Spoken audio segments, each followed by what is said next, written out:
and then we'll take the shots of going. Okay. Well, here we are, session 4, I guess. I wonder. Yes, this is session 4. Yeah. The last time we talked, you had just talked about your job at the Crisis magazine, and I wanted to ask you, how did you go from the Crisis to the Amsterdam News? I think I mentioned that Dr. Du Bois told me he was leaving the Crisis and that he felt kind of responsible for me, and he wanted me to know it and either to make plans for my future. I didn't want to leave New York for many reasons, some of them purely social. And I went looking for a job. It seemed to me to be logical to go to a magazine or a newspaper. The only newspaper I knew was the Amsterdam News. And I applied for a job and very easily got one. Had you been reading the Amsterdam News? No, and I still don't. Why is that? I don't like the political focus and other things about the Amsterdam News. I understand why black papers are the way they are, but I don't enjoy them too much. Well, how would you characterize the political focus of the Amsterdam News? They didn't have any political focus. Whoever looked like was going to win whatever party, they'd be for that. They didn't have a program, really. So what role did they play then? Well, they had very good crime stories. People like to read crime stories, don't they? I know I do. And they had a pretty good women's section. And they catered to, it was very interesting. There were two, it was a large paper, not a tabloid. And the women's section had 2 pages that faced each other. And on the left-hand page, you would you read about the doctors and the lawyers' wives who had social events. On the other page were the notes on little people. You know, I challenged it once, and was put in my place that they knew what they were doing. And when you challenged it? No, I. Okay. Okay. Well, you were talking, Marvel, that you had challenged them on the coverage of the society on one side and the little. How did that happen? How did you challenge them? No, I said I disapproved of burying certain items that were important. You know, I mean, maybe a group of workers would have a luncheon someplace where they'd have someone come to speak, but they were not in society, and that would be relegated to the left-hand page or the right-hand page. So there was a huge emphasis on society. Yeah, oh yes, which I thought was a little bit ludicrous in view of the kind of society we have here in Holland. That I was considered a little rebellious and tend to your work, so I did tend to my work. It was during this period that that we got organized in the newspaper guild. Well, before we talk about the guild, which I think is very important, I'd like to go back. I know you applied for a job at the Amsterdam News. What kind of job did you apply for? I applied for anything that I could do on the in the editorial office, and they asked me could I type. So I could type, and I got a job as a secretary to the society editor. And you had been actually in you'd had a better job at the Crisis. Oh yes, much better job at the Crisis, but I needed a job. You know, there weren't that many around, and for social reasons, I wanted to stay in New York and not go back to Minnesota. And what year was this? It must have been 1928. because I got married in 1929, and I left the Amsterdam News at that time. I worked there a very short time, about possibly less than a year. And what were your duties as secretary to the woman's editor? She'd dictate her stupid letters to me, and sometimes I would correct them, and was chastised about that. So I was transcribing stupid letters, and did the typing for her pages. She'd give me the copy, and I would type it for her. So you didn't have an opportunity at this point to do any reporting? None whatsoever. I was just a secretary. And what did the women's editor do? What kinds of work? She attended many of the social functions in this area, and I don't know what much else that she did do. And report them, and lay out her pages, which I felt I could. Since I had helped with the layout at the Crisis, I felt that I could do it even better. It's possibly a little presumptuous of me, but I did feel that way. Well, how did you get along with your boss? I get along with people, so I managed to submerge many of my instincts and go along with her. That's all. Is this? The Crisis wasn't really journalism. It was an opinion magazine. That's right. So this was the first journalism job. That's right. How was it different? Oh, in so many ways. Even for instance, in the social context was certainly different. But here I was an underling. At the Crisis, I was considered a person, It was entirely different. I was just handling words, that was all. But did you see any difference in the way in which the editors at the Crisis behaved and the philosophy of the Amsterdam News? Did anyone tell you what you were expected? No. I was expected to do whatever the society editor wanted me to do. I expressed no opinions. That wasn't my job.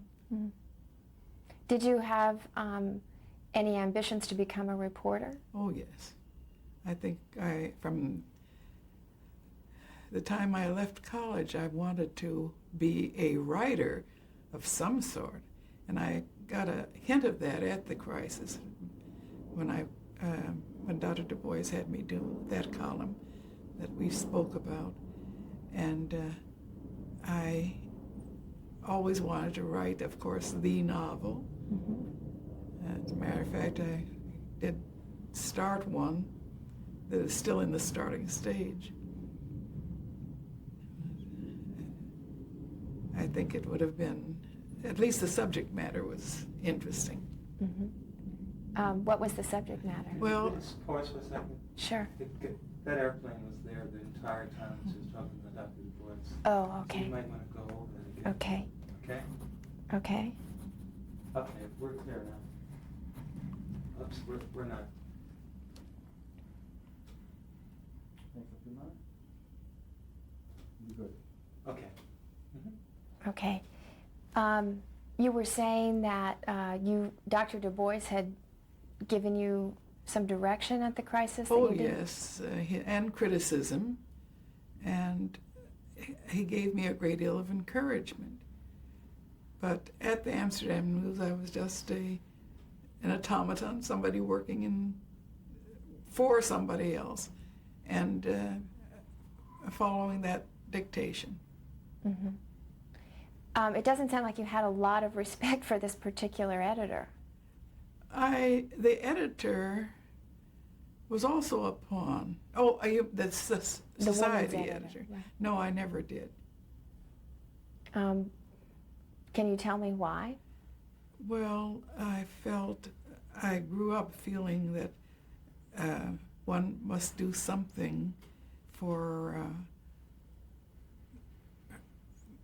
our people, you know, a crusade. I grew up in a crusading family, and here I found that here is a black paper just following the dictates of society, not making any impression at all on not addressing the problems that face people in this area. And I wasn't happy about it. It was just a paycheck. Mm-hmm. And you had said that you had some ambitions to become a reporter. Not a reporter, a writer. Mm. The reporting came with my employment at the Amsterdam News. I felt that if I could ever get into the editorial, the reporting stage of the paper, I would be happy. But I was just a secretary, an automaton. Did you have a plan to become a reporter? Vaguely. This was in my formative years. I vaguely thought it might be exciting, and I afterwards found out it was. I had no notion of what being a reporter was when I went to the Amsterdam News. Mm-hmm. And during this time, was that when you got involved with the Newspaper Guild? Yes. How did you become involved with the Guild? There was a reporter on the paper by the name of Ted Poston, and he found out that Haywood Broun had started a union it was not a horizontal union, but just a union of editorial workers. It didn't encompass the other departments of a paper at the time. And he got involved and came back and talked to us about this new union of which Haywood Broun was the national chairman. And we were interested and formed the first black unit of the Newspaper Guild at the Amsterdam News. And we were, all of us, I think everybody on the staff was pretty excited about the possibilities you might have in being a trade unionist. We had never thought of it before. Most of us thought of trade unions in the different kind of workforce than a editorial workforce. And we met. I had a large apartment in this house at that time, and we used to hold our union meetings at my apartment. And we finally decided that we wanted to ask the owners of the paper, the owner, Mrs. Sadie Davis, we wanted to ask her for recognition. We had somebody in the group that was reporting to her what we were doing. And one morning I walked in and asked for the editorial mail, and she said, "Do you work here?" And I said, "I thought I did." And I said, as each one came into the office, they were challenged that way. And finally, the bookkeeper was sent up to us. His name was Unthank. Seems to be a pretty good name for him. He came and said that Mrs. Davis no longer wanted needed the services of the editorial department. We were ready for that, I think, because the night before we had talked about the possibility of having to strike, but instead of striking, we were locked out. And we quickly set up union headquarters on 135th Street, across from the police station. I became quite familiar with that police station in the weeks that followed. Haywood Broun used to come quite often to our picket line. At that time, there was a police rule that only 2 people could picket at a time. And when we wanted to be arrested and get some notice, we would send out a mass picket line. We had a lot of support from the community, from the doctors, the lawyers, the preachers. We were quite popular. I think that the Amsterdam News was unpopular, and most of the people in this area that had helped build this area wanted a better paper, and they supported us. We got a lot of support from other papers in the area, from the New York Times, from the Brooklyn Eagle, and so whenever we wanted to get a little publicity, we would throw out a big picket line, and the police would, we would see them coming down the street. We were only a block from the police station.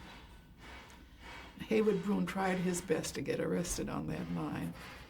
He would go around the corner and hide behind in the shade of a drugstore. And when he saw the police coming, he would try to sneak into the line, but he never made it. He was very disappointed. This is the very first strike that the union had after that we had in New York City after the Newspaper Guild was organized. And it was important for him. And this strike was in what year? 1935. So that's after you'd been at the Amsterdam News for quite a while. No, my stay there was interrupted. I got married in 1929, Mm-hmm. and my husband and I went to North Carolina to teach. Mm-hmm. When I came back for the Christmas holiday, I ran into the editor. He said that he had been wanting to locate me, that the Amsterdam News was starting a feature syndicate, and he had tried to get a male to head this department, but every male needed a secretary because they couldn't type, and he knew that I could do the work, and I also wouldn't need a secretary because I could type. And so I went back to the Amsterdam News after I was let go at A&T College, where I'd been teaching. So by hiring you, he saved money. Yeah. That's the way women are treated, isn't it? And what were your duties as head of this feature syndicate? Well, to seek out features that both in drawings and in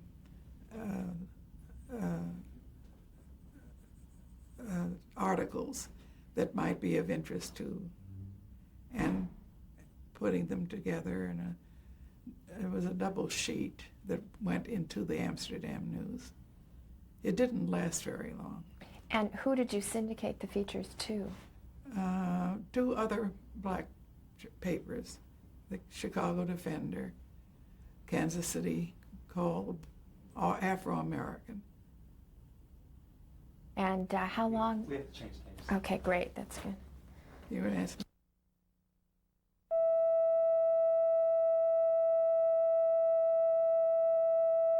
Vernon, go ahead, Catherine. Okay. So Marvel, how long did your job as the head of this feature syndicate for the Amsterdam News last? It lasted a matter of months. It's very difficult for me to say.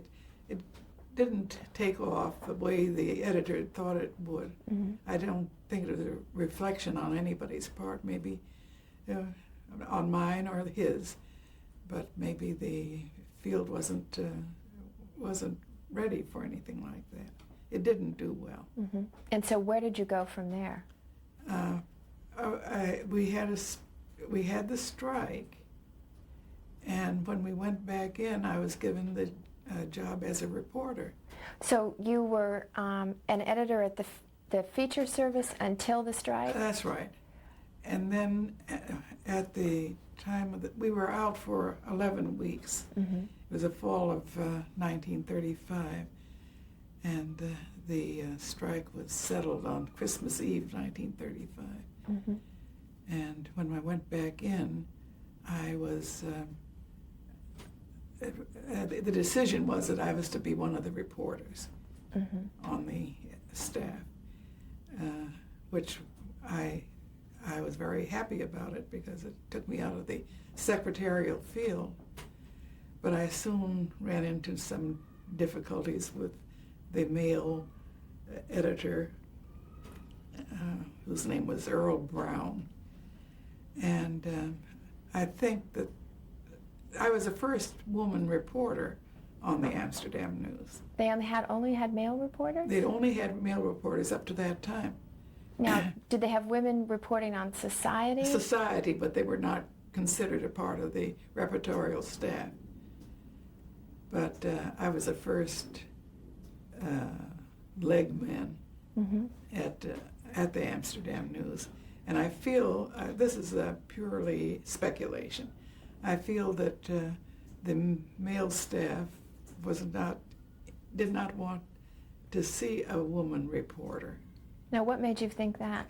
The very first story I was sent on was a murder in 137th Street. And I feel that the editor, whose name was Dan Burley, knew what I was going to meet there. I often pass that house even now. It's a beautiful brownstone.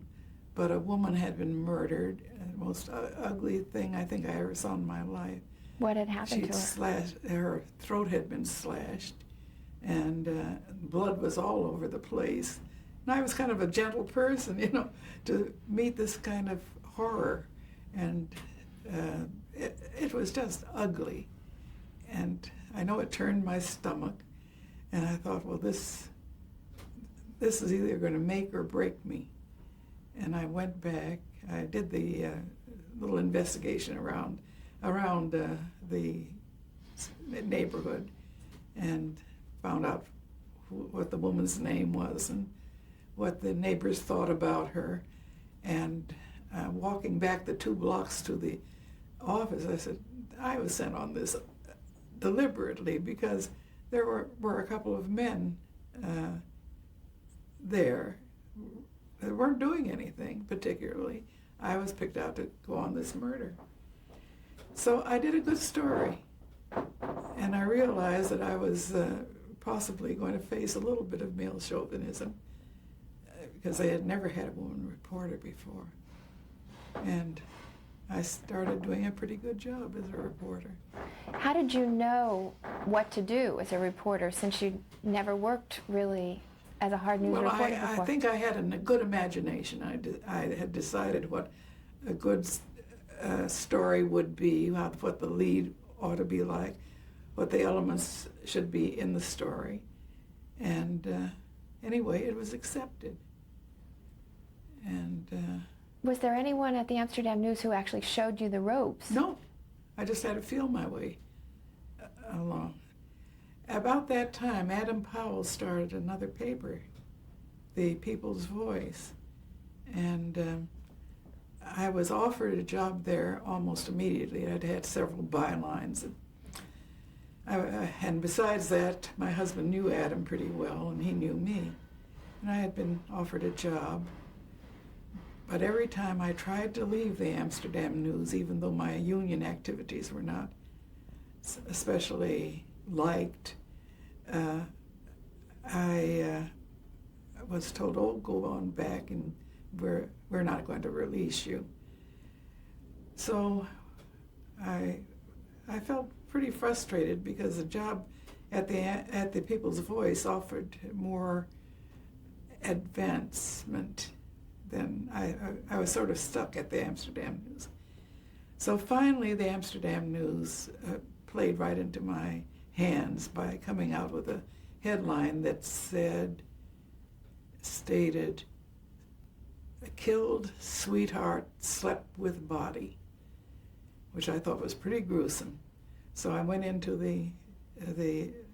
to Dr. Powell, not Adam, not to be confused with Adam. He owned the Amsterdam News. Mm-hmm. And I said, Dr. Powell, I can't work for a paper that comes out with a headline like this. And he had no answer for it. so I resigned and went to the People's Voice. You said they wouldn't release you. I mean, Well, I kept trying to resign, and I may not have known how to resign. But Dr. Powell said, "We're not going to let you go. You're too good a writer. We're not going to let you go." well, did they try to keep you by giving you more money? Nope. I didn't get more money. Well, of course, after the strike, I did make considerably more than I had before the strike. Mm-hmm. The whole office, our salaries went up, but mine was $35 a week. Was that before or after the strike? After. It was What did- $18 before, which was not even though it was in the 20s, the late 20s, it was not a livable wage. If I had not had help from home, I could not have lived in New York on what I got. So $18 a week in the 20s was not a good salary. No. But from 18 to 35 is quite a jump. Of course it was, and there was a double salary in the family by then because I was married, but even as a single person, I could have managed on $35 a week.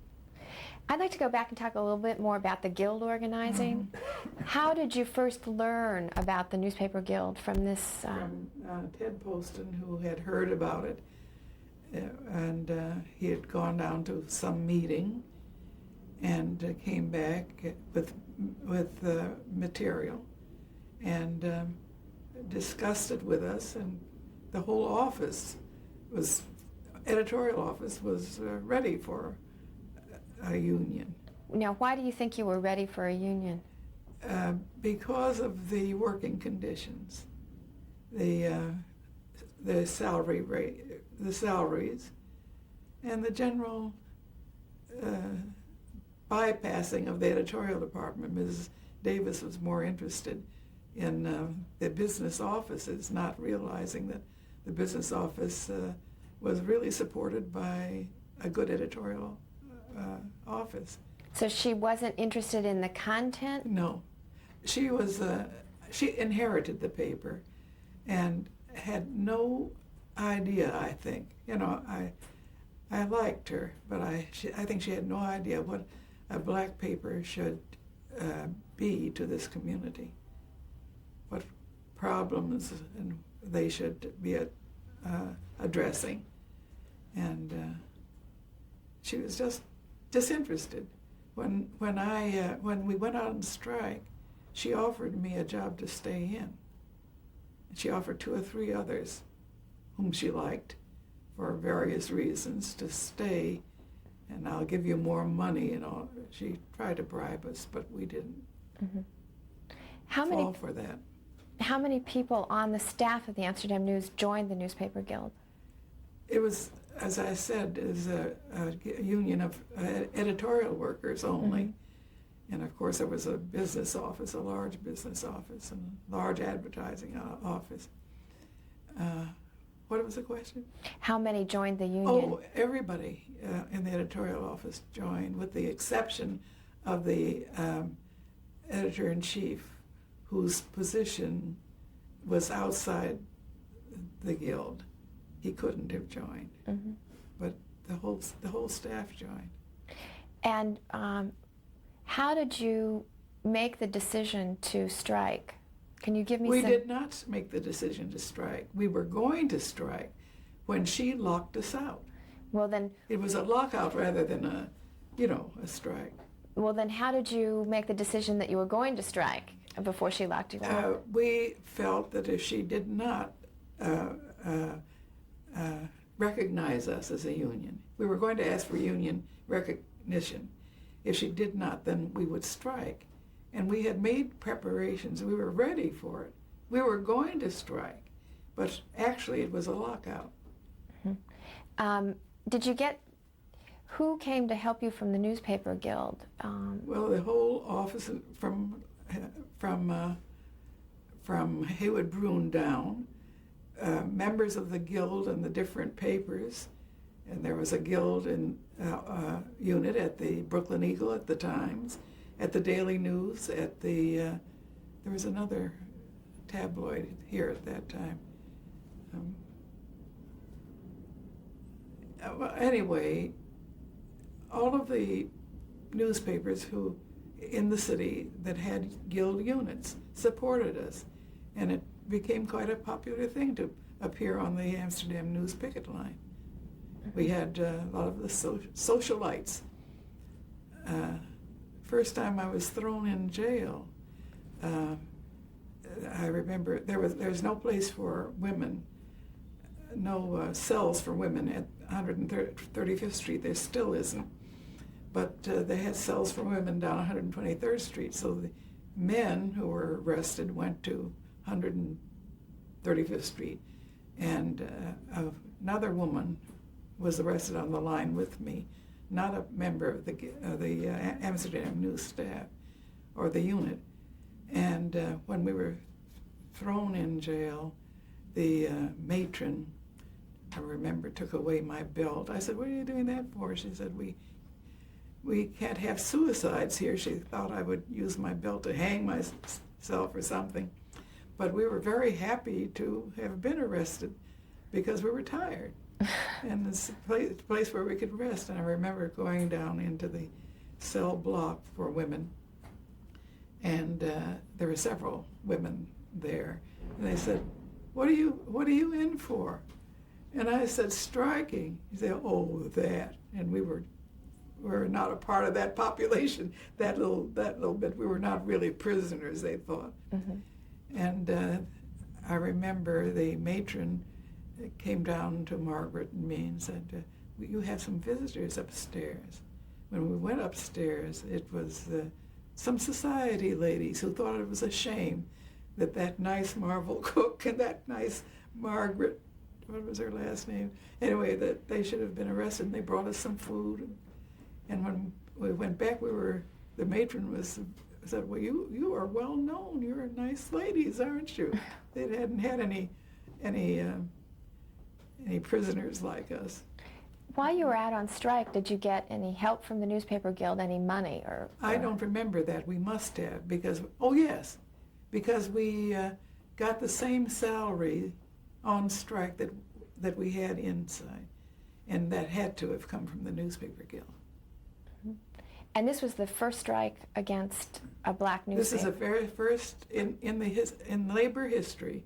It's the first time black workers had struck against a black ownership and won. Did that give you pause? Did you think that? Did that give you pause? The idea of black workers striking a black owner.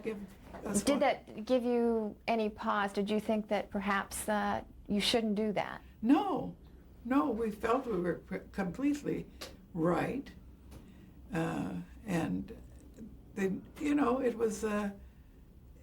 We were quite celebrities in this area. It is amazing the number of people who supported us, who may not have liked the policies of the Amsterdam News. That could have been part of it. And part of it was that we were very nice people. What were we doing that we had to be go out on a picket line and be thrown in jail and all that? And the reason you were thrown in jail is because there were too many of you on the picket line? That's right. There was a law against mass picketing, and mass picketing meant more than two on a line. And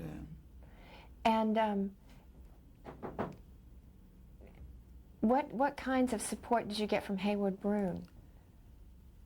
Well, just his presence there as the national head of the newspaper guild and as a writer of note gave us. It really caused us to have much more attention in the press than we would have had without him. What do you recall about him? Huh? What kind of person was he? How do you?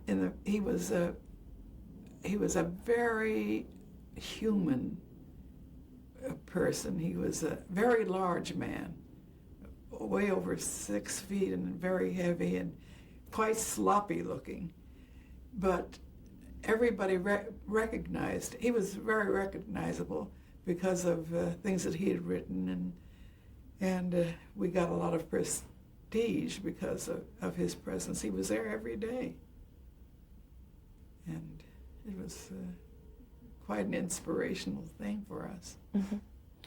Also, we talked earlier that during the strike of the Amsterdam News is when you first, a friend of yours approached you and said, "Why aren't you a member of the Communist Party?" No, it wasn't.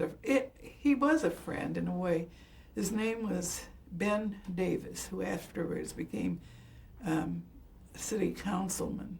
He was very friendly with Adam Powell, Mm-hmm. and he followed Adam Powell as a city councilman. And he would appear at our headquarters every day. Some part of the day, Ben Davis would come.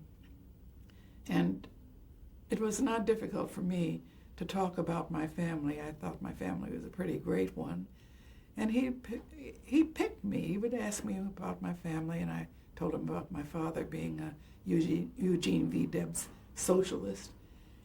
And finally one day he said to me, we were picketing, he said to me, "Why aren't you a member of the Communist Party? You have a much better background for it than I had." And I said, "Because no one ever asked me." And he thought that was a very funny and naive answer, and it got all over. Certain groups in Harlem had heard that story, that she's not a member of the Communist Party because no one ever asked her. So did someone ask you? He asked me, and I joined. Why did you join? Well, I had the background for it, as he said. Here I had a father who was a socialist. That isn't very odd now, but growing up in the early 20s, reaching my majority, I had had many licks about injustices. The Constitution's fine, the Declaration of Independence is fine, but this country is not living up to the things that it proposes. And when I asked my father why he would support a man in jail, Debs was then in jail, he told me that it was a protest vote, that he protested certain things. The lynchings were prevalent during that period. He protested lynchings, and he felt that with the change from the Democratic or the Republican Party to a socialist party might make us return to the concepts that were proposed in the Declaration of Independence and in the, what did I say before? Foundation of the country. Okay, why don't we stop here? We're gonna...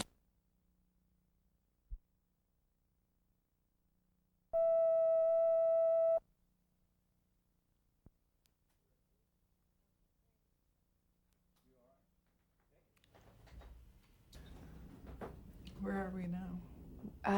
Can we stop a second? Sure. We're ready? Mm-hmm. Yes, speed.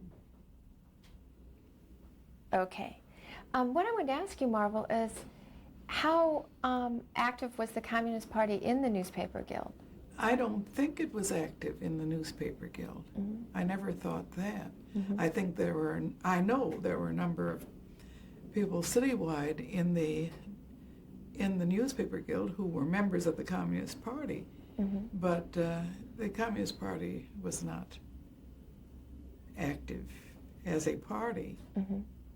in the Newspaper Guild. Mm-hmm. Yeah. How do you actually join? How did you join? How did I join? Yeah. Oh, after I made that naive remark to Ben, he asked me to join, and I think because of the depression and some of the problems that I had met, reporting conditions of people, that I was ready for it. I was ready emotionally for it anyway. And I remember, it's so long ago, but I do remember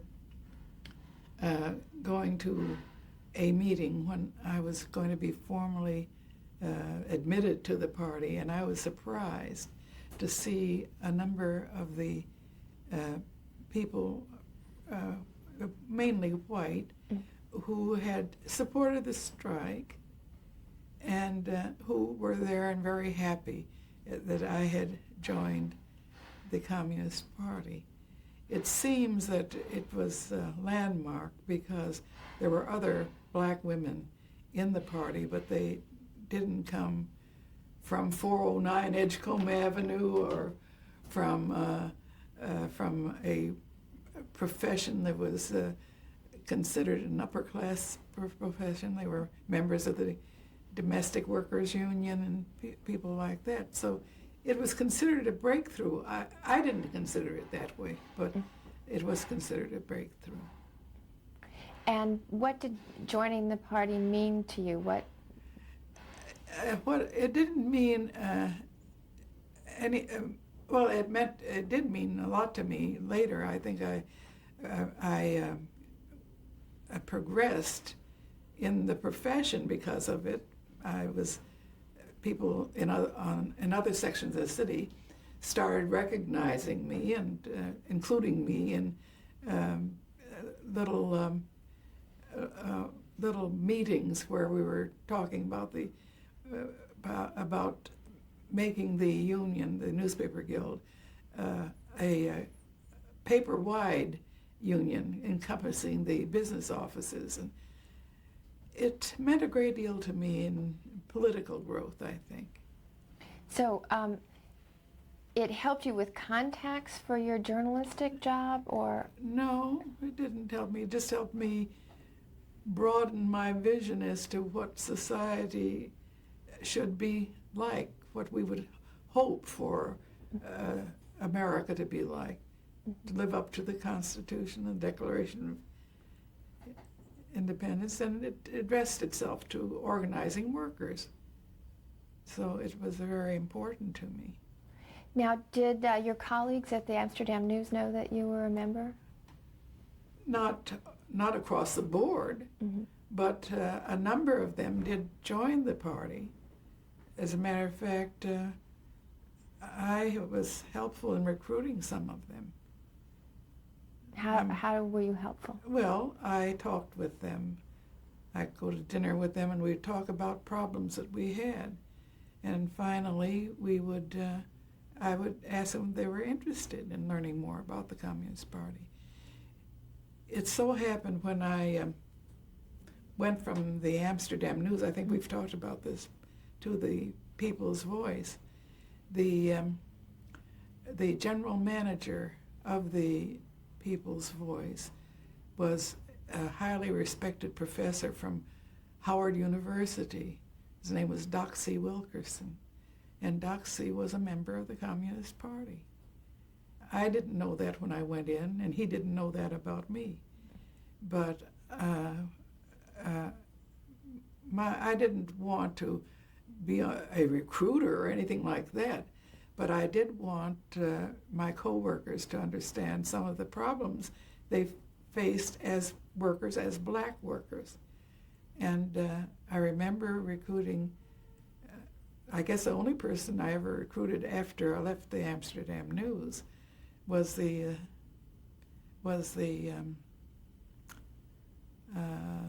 theatrical editor of the People's Voice, who was Adam Powell's sister-in-law. And we went out to dinner a lot, and we'd talk about things. And finally, after about a year, I said to her, you know, I'm a member of the Communist Party. She said, I felt that. And Doxey and I recruited her. Were you expected to do anything as a member? No. Nothing has ever been forced on me. I think there are a lot of incorrect attitudes about the party, and The party has made some mistakes, and they admit that.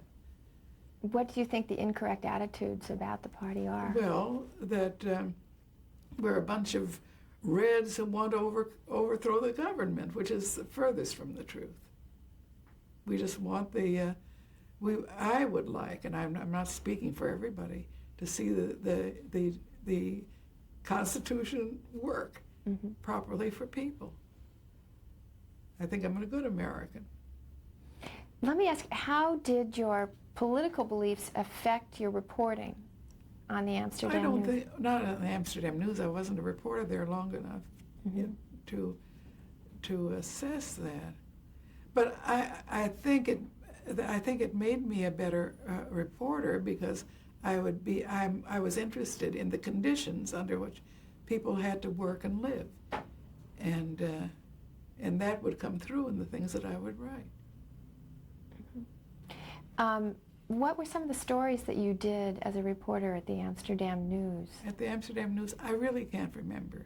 I was just sent out on anything that came up. It was a police story. I was sent out on it. I didn't do any feature work at all.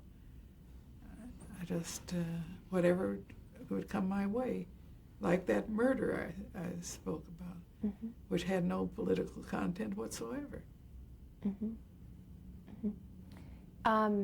You know, it's this, there's a kind of vaunted rule of journalism that journalists are objective. That's right. That's right. Did you ever have problems being objective on any of these stories? No. I think some editors had problems with me reporting things as I saw them. That was not at the Amsterdam News, and I did not do any reporting at the People's Voice because I was given a position I don't think I was worthy of. I was the assistant managing editor to an editor who was a drunk, and he was never there what time to put the paper to bed. So I had to learn how to put a paper together, how to write headlines. I did no reporting whatsoever at the People's Voice. I learned how to get a paper together, which was good for me. At the Amsterdam News, was there anyone whose reporting you admired? Yes, St. Clair Bourne. Why did you admire him? Because he felt he was moved by inequities of the black worker. You know, he did a really very good interpretive job, as far as a reporter can be interpretive, of stories he was sent on. As a matter of fact, he and I were kind of lumped together at one point. We were sent out, I think everybody at the Amsterdam, that had been on strike at the Amsterdam News, was targeted for dismissal. And they were dismissed 2 by 2. I survived that, I think, process because I was a woman. They thought that the community would not stomach that. I remember one time St. Clair was targeted for dismissal, and the editor, sent us out on a story that it was an impossible story for us to have done within a week. It was to find out how many black businesses there were in Harlem, how long they'd been in business, what kind of business they were. To do this in 3 or 4 days was impossible. So the task was given to Sinky and me.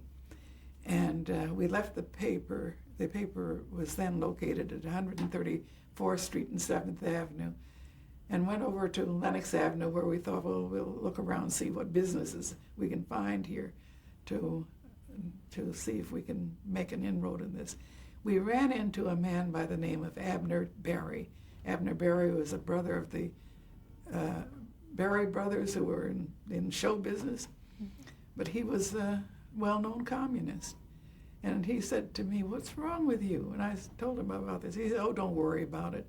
He said, "I've done that. I did a pamphlet on that. Come on up to my apartment. I'll give you the pamphlet." So we got the pamphlet, and Sinky and I went to the Capitol Theater to spend the afternoon in the movies, and came back and said that we had been working on this. We went to the movies for the three following days, and came back dog-tired, and wrote a story that they could not. As the basis, of course, was the pamphlet that had been given to us by Abner Berry, and we turned out a real good story. So they couldn't get rid of either one of you? No, they couldn't get rid of me that way. Who was the editor of the Amsterdam? The editor is a man by the name of Earl Brown, who was a friend of the owner of the paper. He had a graduate of Harvard University who had never been inside a newspaper office before in his life, knew nothing about it. And anyway, he didn't know what he was doing. And he let us get away with a lot of stuff. Was there anyone at the paper who seemed to know what they were doing? Some of the reporters did. How did they get their training? As most black newspaper people got at that time, just on the job training. There were very few courses in colleges in journalism, and it was mainly on the job training. Mm-hmm. Was there anyone there who sort of gave pointers for how to go about things? Oh yes, there were some very people who had been on the job longer than I had been, like Julius Adams, died last week. All the people I know are dead. But anyway, they would criticize and help us.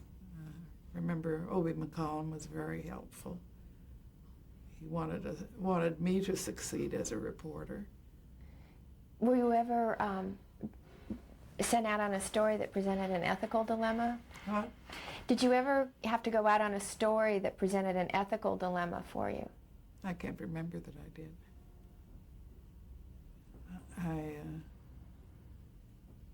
I think I was a good objective reporter, and some of my philosophy naturally would come into it if it was a worker. I not remember doing a story on a domestic worker, a member of the domestic workers union, and becoming very involved in the kind of life she had to lead and the kind of salary and, her struggle to bring up a family. Did that affect the way you wrote the story? I think it did, but it was a human attitude and it was accepted. What do you think was the worst thing about working at the Amsterdam News? Well, I think it was the management. They never really accepted the union. And as I said, it got rid of us one by one. And I was certainly docketed to have been fired from there, but I got saved by the bell by being able to resign. If they got rid of you one by one, could they then replace you with non-union? No, they couldn't. They could replace us, but the person would have to become a member of the union soon after they joined the staff. And then during that period, the Newspaper Guild became a horizontal union, and we gained a lot of strength by being able to get into our ranks, members of the business staff, the whole paper. So it did gain strength. From a little tiny union, it went into a large one. Yeah, so part of the settlement after the strike was that the union would be allowed. That's right. And that editorial workers would have to belong to the union. Well, yes, that's true. So they couldn't get rid of the union, but they could get rid of... The people, workers, one by saying their work wasn't up to standard, or they find some flaw. Which one of us doesn't have a flaw? They'd find some flaw that, and sometimes for instance, Ted Post and Henry Lee Moon got better jobs and avoided being fired by going to a better job. Where did they go? Ted went to the New York Post, and Henry got a job at the NAACP. At that time, was this unusual to have a black reporter on the New York Post? Yes, it was. It was. He may have been the first one. I know I was I was not an admirer of Ted's for other reasons, but I was very proud to see bylines by Ted Poston in the New York Post. You say you weren't an admirer of his? He got word, he found out, or he thought he found out, that I had joined the Communist Party, and he spread it around like wildfire, which might have meant that I would have been dismissed. Mm. So joining the Communist Party would have been enough to get you fired? Oh, yes. Oh, yes. They would have, not that alone, but I would have been set up in some way, by being late, or, which I never was, or too much union activity or something. They found some reason to have fired me. Was that something that concerned you? No, not really. I was at this time married, and married to a man who could support me. It didn't really. I would have been upset because I wouldn't want to be fired under unfavorable circumstances, but it didn't make me feel insecure about my living. Mm-hmm. Now, who was your direct boss at the Amsterdam News? The direct boss was a man by the name of Dan Burley first. He left for another job, I don't know, and then Earl Brown, that I just spoke of, became the editor. So you reported directly to the editor-in-chief? That's right. Mm-hmm. Okay.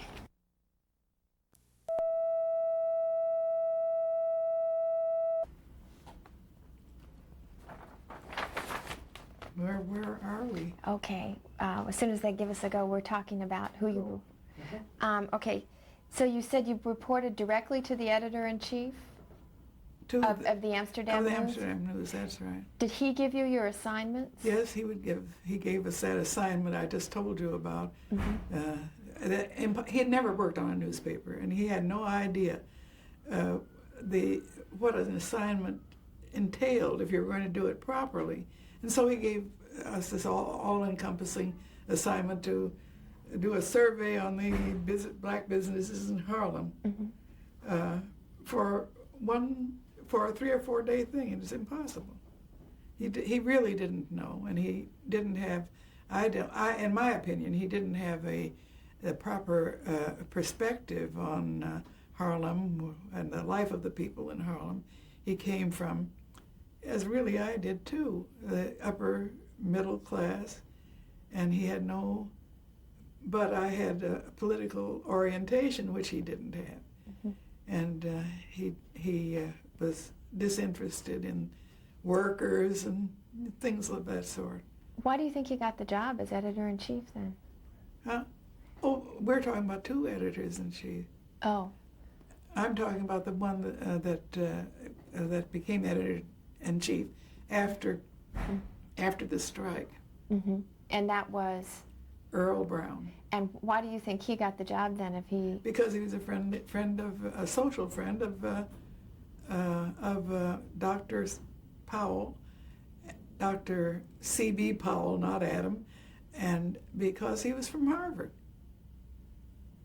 So he had to be good.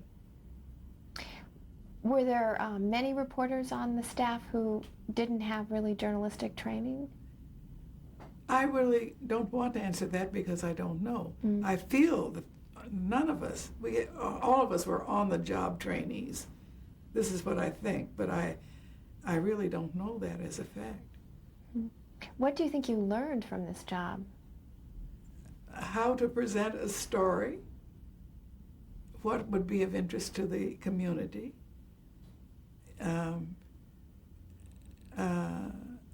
I learned to be a good trade unionist, which was not a part of the writing part of the job, but it was exciting, something different every day.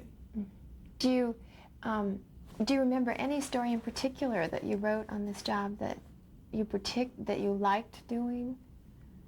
I did the very first story on the Bronx slave market on the job. It was not an in-depth story at all, but it gave me a desire to want to go more deeply into the reasons for the Bronx slave market, the lives of the women, what caused them to go up there and be treated as slaves, be hired according to your brawn, and I did that. That was the first time I knew anything about the Bronx slave market. Now, what was the Bronx slave market?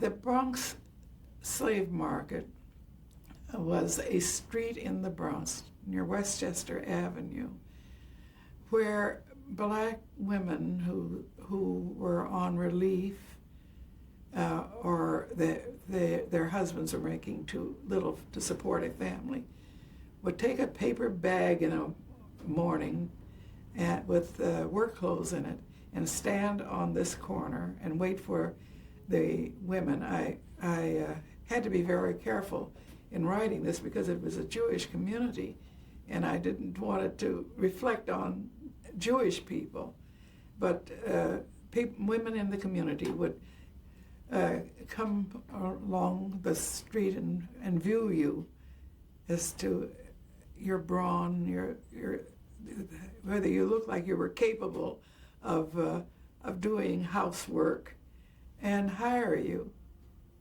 for 75 cents an hour, which was a dreadful salary at that time. Mm-hmm. And you did this story first for the Amsterdam News? Yes, I did.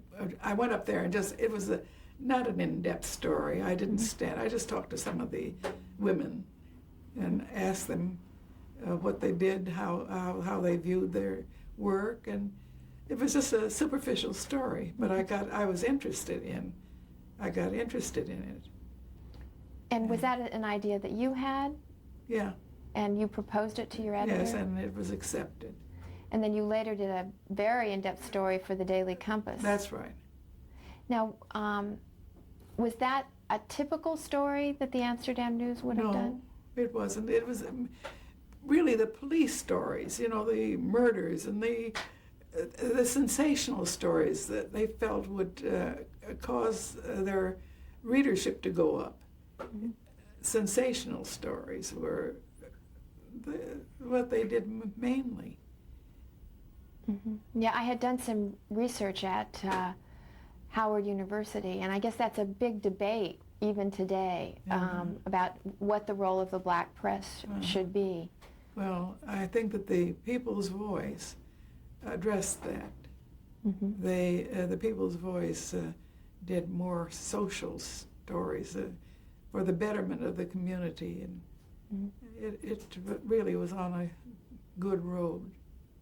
Adam Powell, who was the editor-in-chief, was very interested in this community in a basic way, and the paper, I think that paper was on the road to being a good paper, but it was fraught by economic problems and was not able to exist. So you let's talk. You went from the Amsterdam News to the People's Voice. And how would you contrast those two? What? Well, the Amsterdam News, very simply, was a sensational paper, and the People's Voice was a social-minded paper, interested in the betterment of the community, and certainly in circulation they would not hesitate to present a story that was newsworthy because it was sensational. Mm-hmm. But the editorial policy was more to the to building the community, to building the unions, and to building the churches. It was just a very humane paper, and very, very, very dedicated to the betterment of the Harlem community. Mm-hmm. What was the worst thing about working at the Amsterdam News? The worst thing was if you were like me, the sensational stories that came out week after week after week, and not paying attention to some of the real problems in the community, and helping to write them, as I feel every newspaper of the like the black press should be addressing itself to. Was there anything that you learned on the Amsterdam News that you were able to take with you to the People's Voice that was helpful to you? Oh yes, the makeup of the paper. I was allowed to see how a paper was made up, and when the staff got bogged down by something else, I was able to I learned how to put a paper together. Mm-hmm. Now, when you went to the People's Voice, your main responsibility was putting it together? Yes, it had to be, because, as I said, we had this very charming man who was the editor, and I was his assistant, but he was seldom there because he was out in the street drinking, and much of the Jimmy Higgins' work had to be mine. Mm-hmm. I had to learn how to write headlines, how to go down to the makeup and learn how to put the paper together. And proofread all not any of the, I didn't have any of the chores there that would lead to writing better or anything like that. But I did learn a lot. As we're getting sort of toward the end now, I'd like to ask you about the strike. What do you think you learned from the strike, from participating in the newspaper strike? What everybody learns should learn, not does learn from a strike, that in numbers there is power, and working together there is power. It was a very, very good experience for me. Would you, did you ever have an opportunity to maybe go out on strike again in your life? No, that was the one and only time. And it was a very good time because it became historically important that this black group did this. Why do you think it's historically significant? Because it's the first time that it ever happened, and it would make black workers coming behind us, unafraid to join a union. I think it was an exceptionally good thing. Mm-hmm. You also said while we were changing tape that it wasn't too popular to be a communist in those days. Do you want to talk a little bit about more of what you meant by that? Well, I think that there has always been a misconception of what a communist is, that somebody going out and break up things, you know. Mm-hmm. Wherein I learned that the part of the party I knew was interested in unity and in bettering the condition of workers and communities. Mm-hmm. But was there ever a time when you felt that that worked to your detriment, being a member of the party? No, I have never felt that way. I have come up against some problems, but what organization doesn't have problems? Some things that I questioned, but here we were able to put on the table what we disagreed about, and this is a way of humanity. It'll always happen. You'll disagree about some things. Mm-hmm. Well, if you could go back and work for the Amsterdam News again, would you? No. That's pretty definite. Not unless, if I felt that I could bring a change in policy, yes, but not as a worker. There's no way. Not the way it's set up now. I don't know, the new owner seems, I've seen him on television, saw him recently, he seems to have a better grasp on what the community needs than the owners did when I was there. Mm-hmm. And probably, he could affect his change. But it's still a sensational paper. If you could go back and, if you were faced with the same opportunity to organize a guild and strike, would you do it the same way? I don't know whether I do it the same way. I haven't thought about that, but I would do it. Mm-hmm. Were there ways in which you might have been more effective? I don't think so. I'm sitting here very forthrightly and saying that I joined the Communist Party, mm-hmm. but most of the people know me don't know that. Why don't they know that? Unless they haven't asked me. I certainly don't hide what I think about the social inequities. If they ask me, I would say yes. But I don't go around on the 6th floor, 409 Edgecombe, and say, I am a communist. My friends here know it. Mm-hmm. Friends that my friend over there know, they know it. My true friends know that I have or am a member of the Communist Party. Mm-hmm. Mm-hmm. You're such a straightforward person. I just... Well, I don't, if anyone asked me, mm-hmm. and if I felt that they were not trying to set me up for a fall or something like that, I mm-hmm. certainly would not deny it. Mm-hmm. For instance, I said I recruited somebody at the theatrical editor, mm-hmm. and I said, I mentioned her name, I am a communist. She said, I knew that. I said, how? He said, by the things that you said. If you're not, you should be. And I said, why are you not? She said, if I'm asked, I will be. I said, I'm asking you. So that's how I recruited her. Mm-hmm.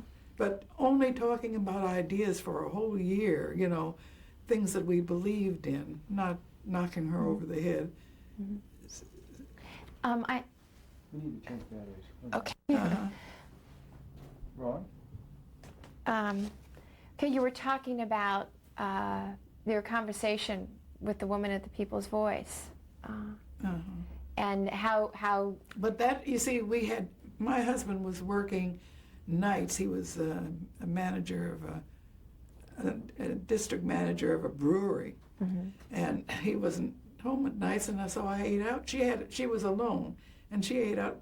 We talked for a year before this came up. Mm-hmm. And I didn't avoid talking about things that I felt were interesting to the community and to at large, and things that I believed in, but I never tagged it. Mm-hmm. Now, in the 30s, I understand the Communist Party was doing a lot of organizing, particularly in the black community. Well, I don't really know that because I never was at that level. I see. That was done at a different mm-hmm. level, or? I guess so. If it was done, I certainly. I know that one time I've forgotten who said it. Is why don't you get Marvel Cooke to do so and so and so and so? Well, we prefer her doing what she's doing and moving around in the circles she moves around in, and not being, tagged. And I think it was proper. What do you think they meant by that? Well, the Communist Party has not always been popular. It is not popular now, with the general public.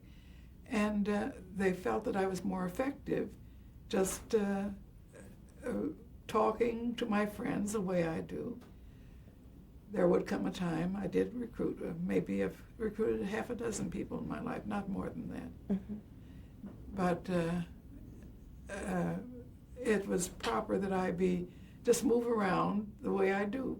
And nobody ever said this to me, but I'm sure that that was true. lived up, this is considered a special address, and I lived here, knew lawyers and judges, and they respected me. I know the support I got in the McCarthy period. I know how they supported me. Maybe they would not have supported me had they felt I was going to, what are communists supposed to do? I don't know. They're supposed to start revolutions and stuff. So they thought you were a real subversive. So no, they thought I was a very good advocate of decent living. Mm-hmm. Have you ever regretted joining the Communist Party? No. Why? Why should I? I have never regretted it. It was a gradual growth to me. You know, I've said my father was a Eugene V. Debs socialist, and I grew up believing in equalities of all kinds, not only racial, but all kinds of equalities, equality of women. And it was a natural progression for me to have joined the Communist Party. Mm-hmm. It would not have, it's funny I say that because my sister, whom I admire greatly, she avoids addressing this problem with me. She doesn't want her friends to know that I have been this person who has gone around advocating the things that I might advocate. She doesn't even know what the Communist Party advocates, but she thinks she knows. So it makes her uncomfortable? I think so. Okay. Well, now I'll tell you this.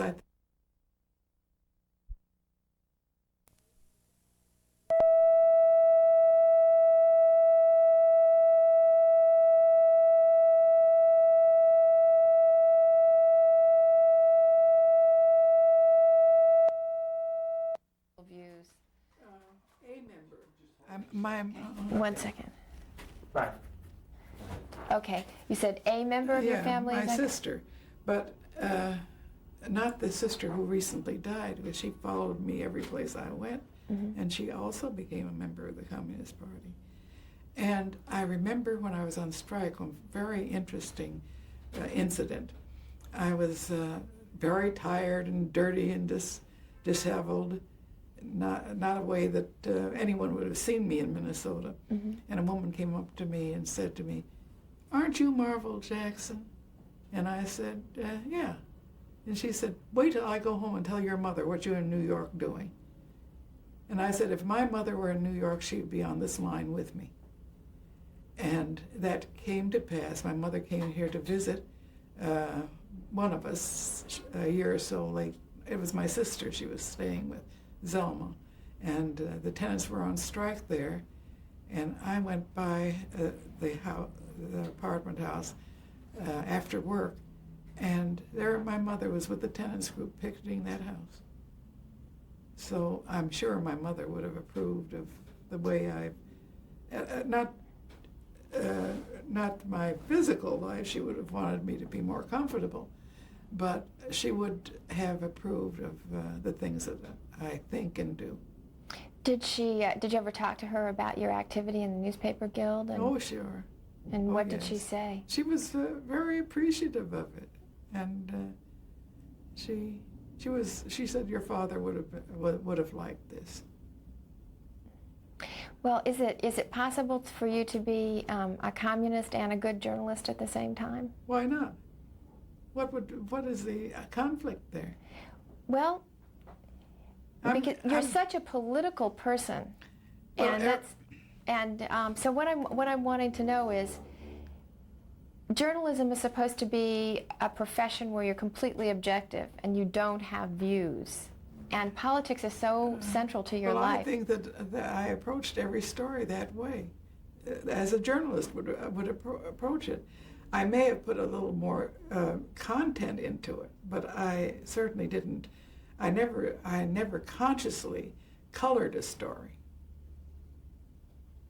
When I did the series that we'll talk about later, the slave market series, I certainly did have attitudes about how black women were treated like slaves in that domestic market.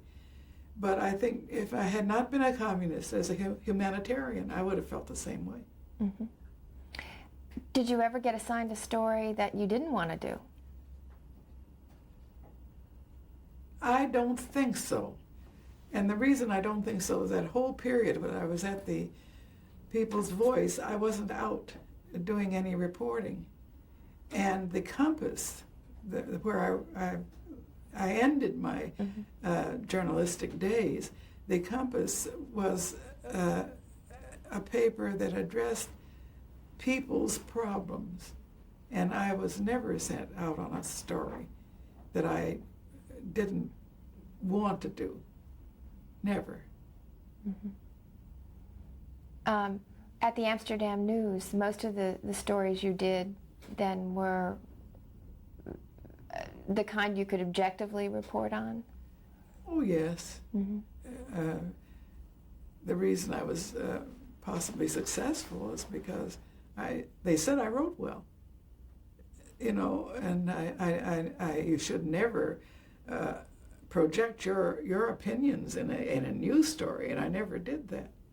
But I might have emphasized some part of a story that somebody else might not have emphasized, the work conditions or something like that.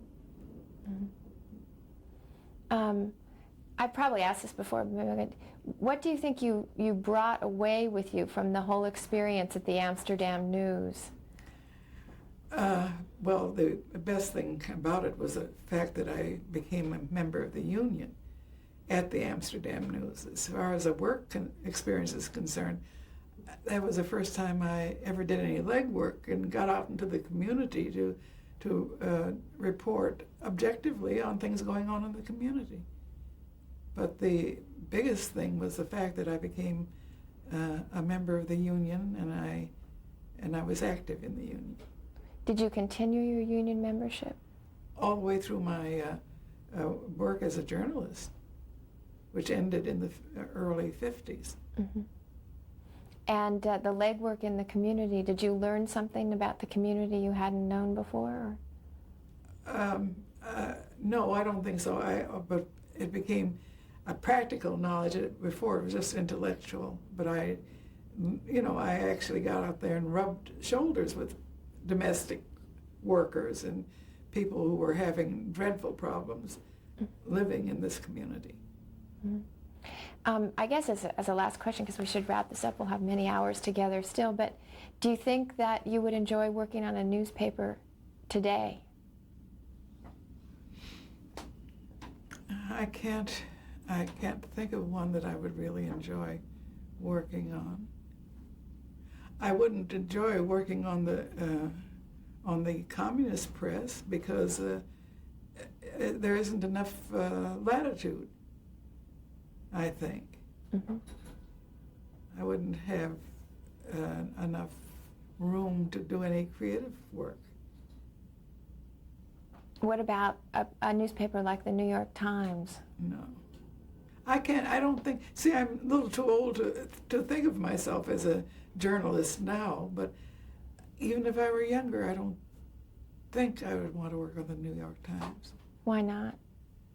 Because I think I know too much about it. For instance, I had a relative who worked on the New York Times. Mm-hmm. He was on the editorial board of the New York Times.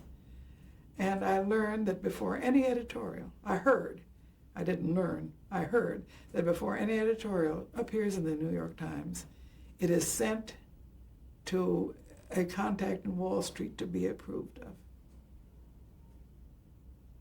And that frightens me. That kind of... Yeah. I believe it may be the truth. Take the elections, the coming election, how the whole thing seems so slanted, and you're told one thing, and after the primaries we learned another. You're told that the gap has been closing between Dinkins and Koch. Wasn't true at all. Mm-hmm. So you don't...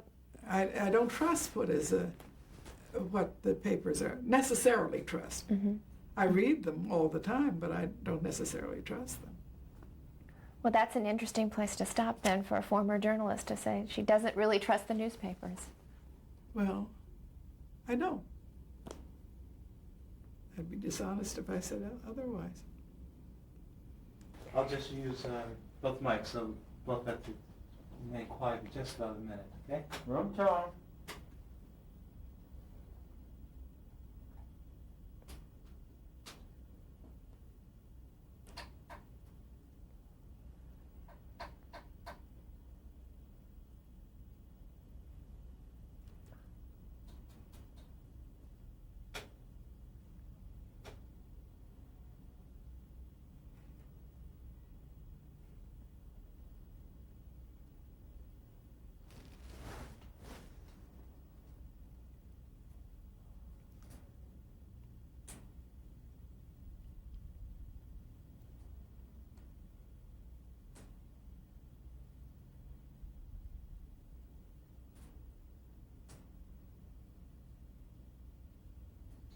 Go any longer, we're going to end up in the 21st century. Okay, now you know, go through the little thing, look at her, nod, do a little writing, look down.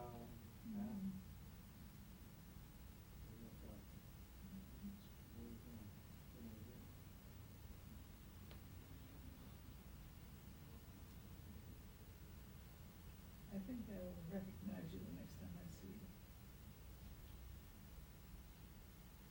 Did you know Stretch's sister? No, I only knew of Stretch from other people, and I met him only twice in my life, and I knew him from stories. There's a friend of mine, Richard Wormsley. You know Richard? He was doing the film about the party, and the working title was The Party's Over. Not checking once again, you know. And we interviewed him. And then a couple years after that, which was about 3 years ago, I was shooting at McKell's. And he was sitting at the bar, and he was just part of the background scene. Well, when I knew Stretch after I'd been in New York maybe 5 years or so. Met him and his sister. That's the one that danced? Yeah. All right, it's for something that's not gonna be. Okay, do you want to talk about this as we are Yeah. rolling, Lee? We're rolling. Don't Okay. walk, just shake the camera. This is Marvel Cooke's grandfather, Charles Wood. This was taken, 1321. Yeah, it was before 1907. before 1907. Because he was in the Taft parade. And he drove Taft's carriage Yes. in his inaugural parade and was a minister. Yes, right. Okay.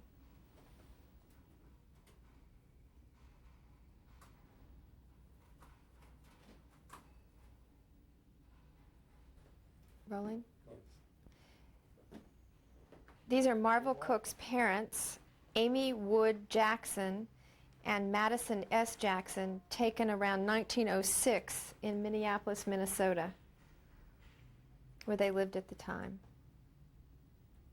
In the photo studio just around the corner from the Nicollet Mall. Nicollet Mall.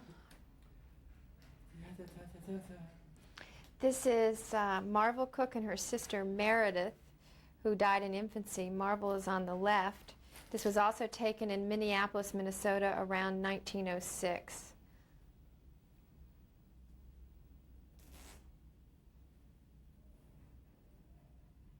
And do you remember that white dress? No, I don't remember. You don't remember that being taken at all? This picture was taken in 1948 of Marvel Cooke and her two sisters. From left to right, it's Marvel Cooke, Helen Jackson Claytor, who was the national president of the YWCA from 1967 to 1973, and Zelma Jackson Velasco. And this was taken in New York City. Yeah.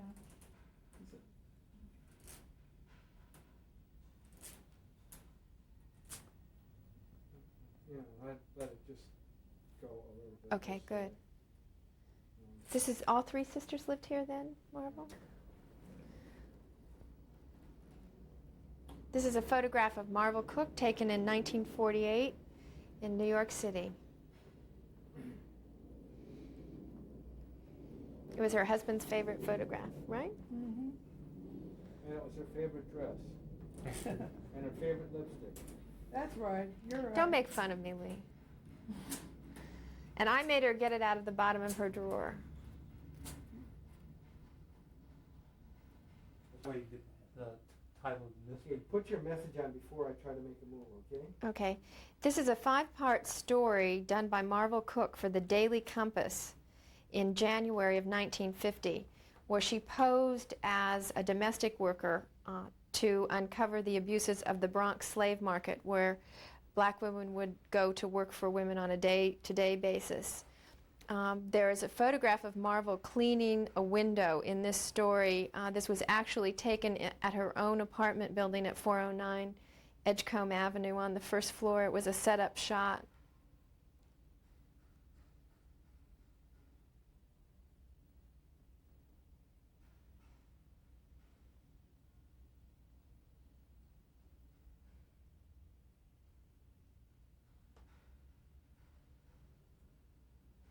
All right? Knock it off. Well, I was going to stop anyway.